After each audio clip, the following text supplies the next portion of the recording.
everyone, this is Venu and welcome back to my YouTube channel which is all about Canada. थोड़ा और detail में अगर हम tasks के ऊपर जाए तो जो आपका टास्क 1 होगा उसमें मोस्ट प्रोबेबली आपको या एक टेबल, एक फ्लो चार्ट, एक कंपेरेटिव चार्ट, सिनेरियो एट्सेट्रा दिया होगा और वो काइंड ऑफ ईजियर है to fetch good marks in that one because I feel कि आपको डायरेक्टली जो डायग्राम या जो भी फ्लो चार्ट है उसमें जो दिख रहा है उसी को आपको वर्ड्स में अच्छे से पैराग्राफ्स पुट अप कर कर लिखना है. You don't have to add any extra information from your end, चाहे आपको वो इन्फॉर्मेशन गलत लगे सही लगे. You have to clearly just explain what you can see in the paragraph or the table in a descriptive manner.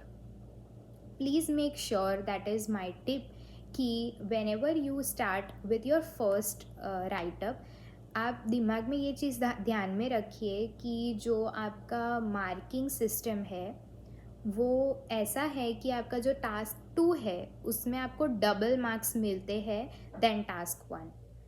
सो ज़्यादा weightage task 2 पर है, so don't keep on dragging task 1. और आप जब भी आप राइटिंग की प्रैक्टिस करते हैं, जब आप ऐसे गूगल पर आप टेबल्स या फ्लो चार्ट्स या कंपेरेटिव चार्ट्स को आप गूगल आउट करें, निकालें and start writing, start describing them और ट्राई कीजिए कि एक सिस्टमेटिक वे में आप डिस्क्राइब करें.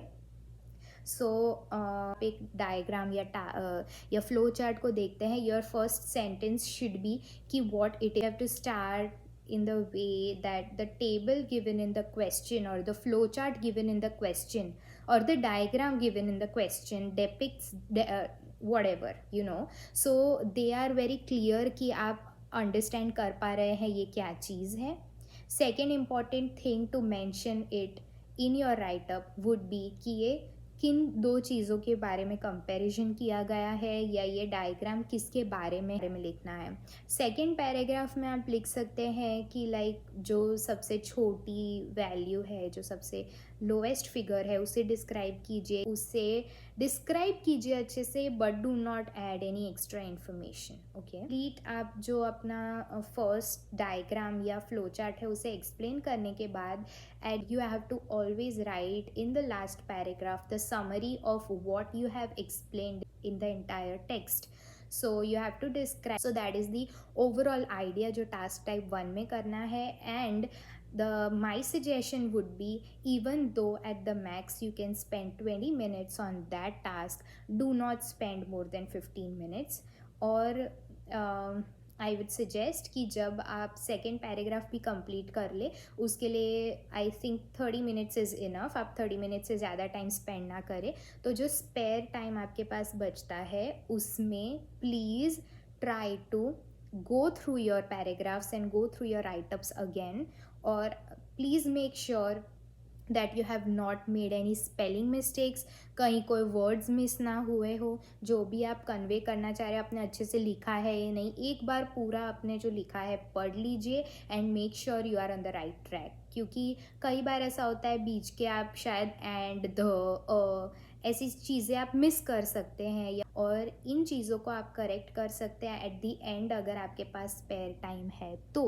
That is why it is very important कि आपने एस्टिमेटेड टाइम जो दिया गया है उसे कम टाइम में आप कंप्लीट कर ले, सो दैट अगर आप कम से कम मिस्टेक्स करेंगे तो एटलीस्ट जो आपने लिखा है उसके लिए आप एक बेटर स्कोर एक्सपेक्ट कर सकते हैं, रादर देन आप बहुत बड़ा बड़ा लिखे, बहुत बड़े बड़े वर्ड्स यूज़ करें and at the end you don't have time to check things once और आपकी स्पेलिंग मिस्टेक्स हो और उसकी वजह से यू लूज़ योर मार्क्स.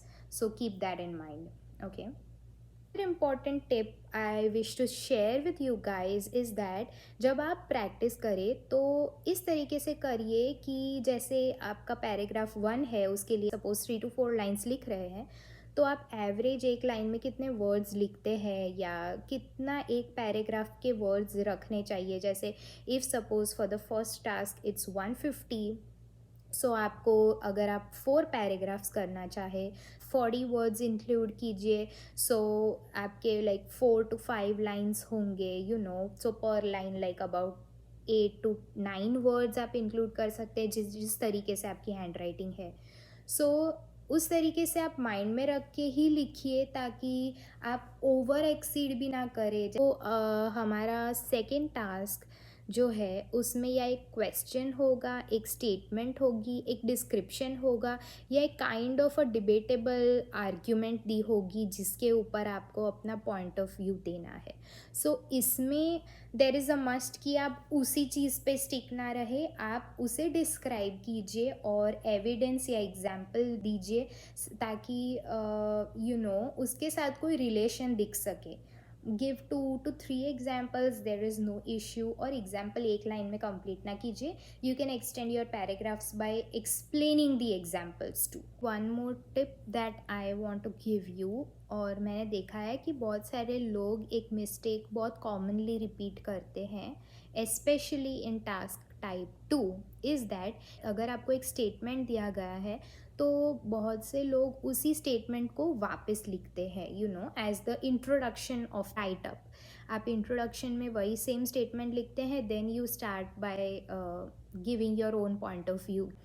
तो इसमें व्हाट दे डू कि जो आपने क्वेश्चन वाला पार्ट सेम कॉपी किया होता है आंसर में, वो वर्ड्स काउंट करते हैं and they deduct those words from your entire answer, that might bring your word count to a lower level. और अगर आपने एग्जैक्टली 250 या 300 वर्ड्स यूज़ किए हैं एंड क्वेश्चन अगर 40-50 वर्ड्स का है, तो आपको 250 के अंडर वो ला सकता है। एंड अगर आपकी वर्ड लिमिट कंप्लीट नहीं है तो आप टास्क अचीवमेंट और टास्क रिस्पॉन्स में आप खरे नहीं उतरे हैं, एंड उसके वजह से वो आपको बहुत ज़्यादा कम स्कोर्स दे सकते हैं, और बैंड आप 4.5-5 तक भी जा सकते हैं। सो प्लीज़ ये चीज़ माइंड में रखिए कि आप क्वेश्चन को कॉपी ना करें, इवन दो आपको वो लिखना है एक फॉर्मेट या वर्ड्स या सेंटेंसेस अलग वे में करके आप लिखिए। ओके, राइटिंग में ओवरऑल यही टिप्स मैं आपके साथ शेयर करना चाहती थी कि प्लीज़ जब भी आप प्रैक्टिस करें, keep a dictionary with you. आप सारे वर्ड्स लिखिए, उनके मीनिंग्स लिखिए, थोड़े वर्ड्स आप काउंट करके, लाइक थोड़े वर्ड्स ऐसे रखिए आपके ब्रेन में, बड़े वर्ड्स का यूज़ कीजिए। Paragraphing, paraphrasing is really important, keep that in mind.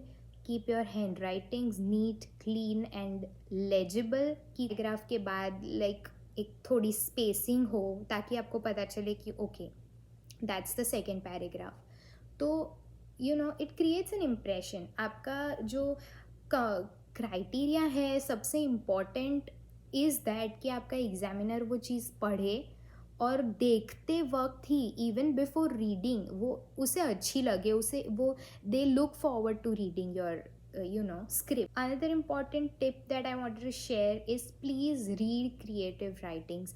आप बहुत सारे लोग के राइटअप्स पढ़िए, पहले सबसे पहले read and try to understand what people have written, and क्या कितने अच्छी तरीके से आप अलग अलग लोगों के आप आंसर्स पढ़िए, तो आपको एक आइडिया है how creatively sentences have been form. So इसमें आपको एक्सटर्नल नॉलेज जो है आप अपनी अप्लाई कर सकते हैं, आप क्रिएटिविटी शो कर सकते हैं, आप अलग अलग स्पेलिंग्स, अलग अलग वोकेबुलरी यूज़ कर सकते हैं, फुल्ली आप एग्जामिनर को इम्प्रेस कर सकते हैं। With that said I would end this video, and just let me know in the comment section below if you want to know some more details about writing, and I will see you very soon in my next video. Till then, do like, share, comment and subscribe to my YouTube channel, which is all about Canada.